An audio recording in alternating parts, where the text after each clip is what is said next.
The issue of removal from office of one CJ Mother Koome has been a bone of contention among Kenyans all over social media lately.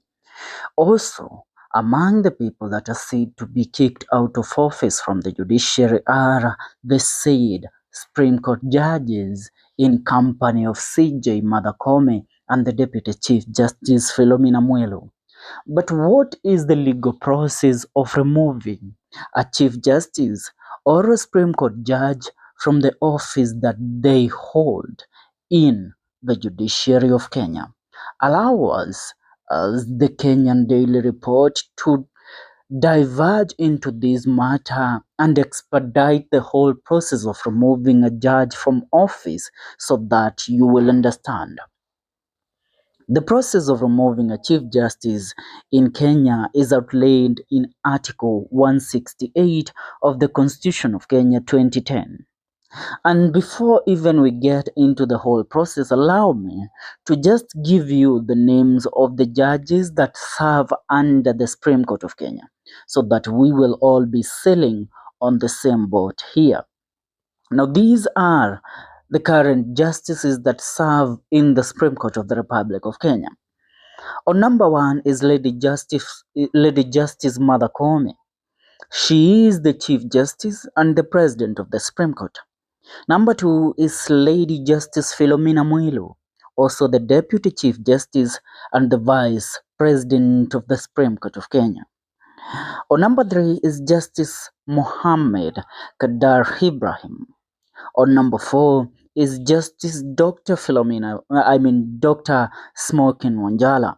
On number five is Lady Justice Joki Susana Dongo, who also has been key instrumental in trying to fight the petitions that have been filed at the High Court of Kenya seeking the removal of the Chief Justice together with all other justices from the office of the Supreme Court of Kenya.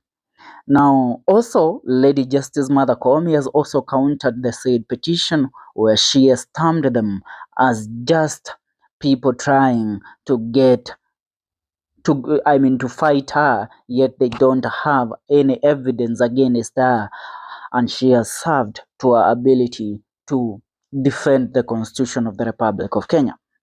On number six is Justice Isaac Lenaola. Isaac Lenaola, if you all heard, this is the man and the judge that spoke in regards to the reconstitution of the Independent Electoral Boundaries Commission, IEBC, and he called out the government openly, where he called President William Ruto and cautioned him on the reason why he has not reconstituted the Independent Electoral Boundaries Commission, and where he claimed that President William Ruto has a long play and a long con that he's playing with the people of the Republic of Kenya, and that is why he was not in a hurry to try and reconstitute the IEBC.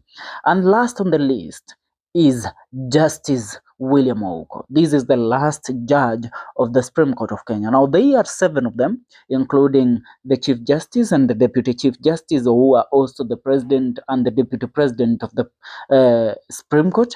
These are CJ Mother Koome and Lady Justice Philomena Mwilu. Now, let's get back to the said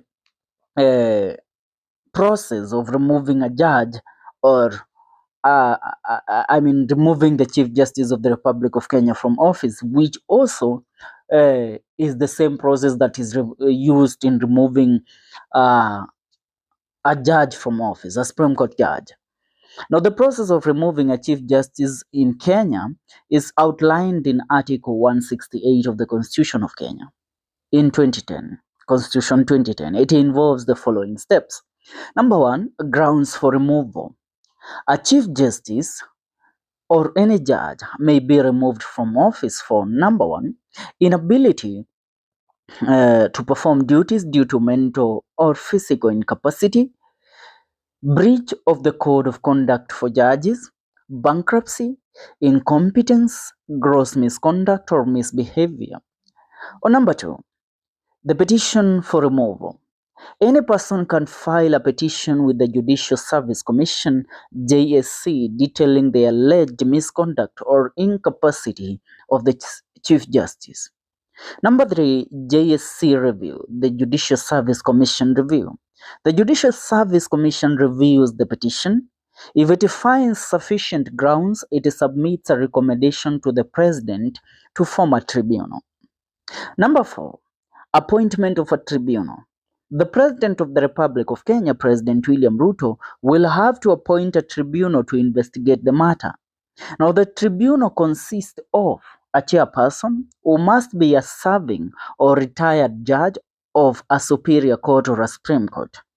Now, we know we have so many retired judges, including one, the former Chief Justice CJ David Maraga. If this matter is supposed to be served right, or it's supposed to take it right for course, there is somebody that Kenyans can trust to lead the tribunal that President William Ruto has to form to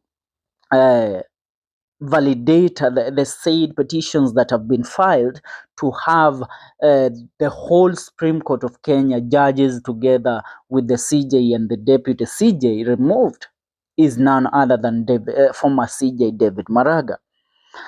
Now, at least also, apart from the chairperson, who must be a serving or retired judge of the Supreme Court, we must also have at least 3 other judges or former judges.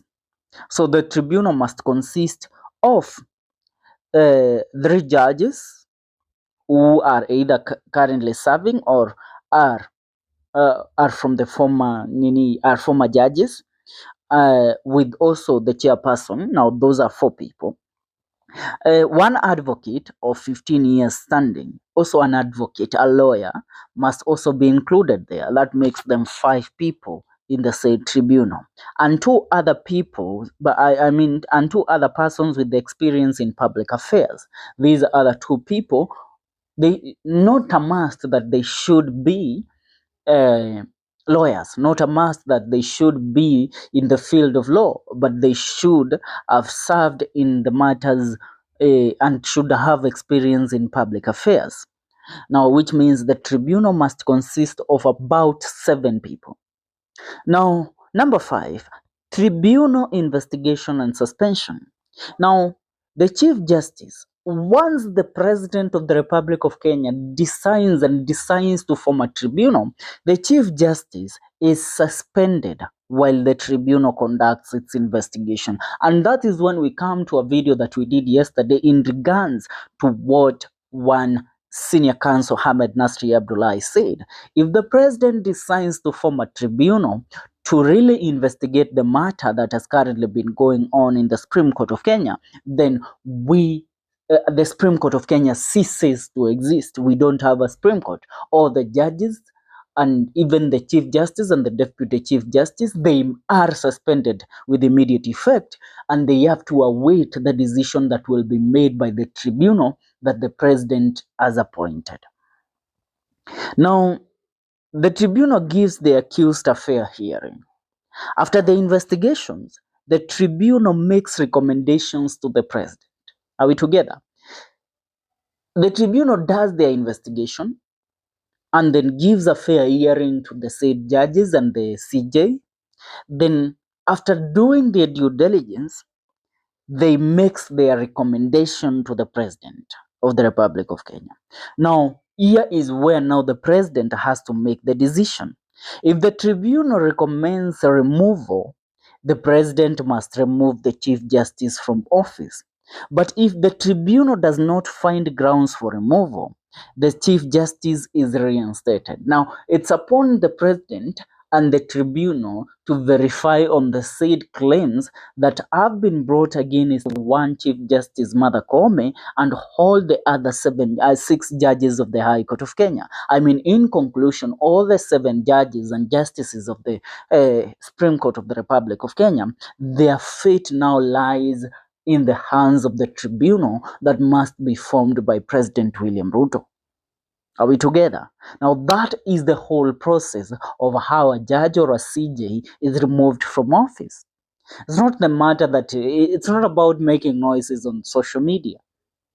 The JSC, the Judicial Service Commission, currently under its chairman Isaac Ruto, must make a decision whether they will forward the said cases that are and petitions that have been brought against the Supreme Court to the president and request the president to form a tribunal, where the tribunal must consist first of its chairperson, who must be a judge or a former judge.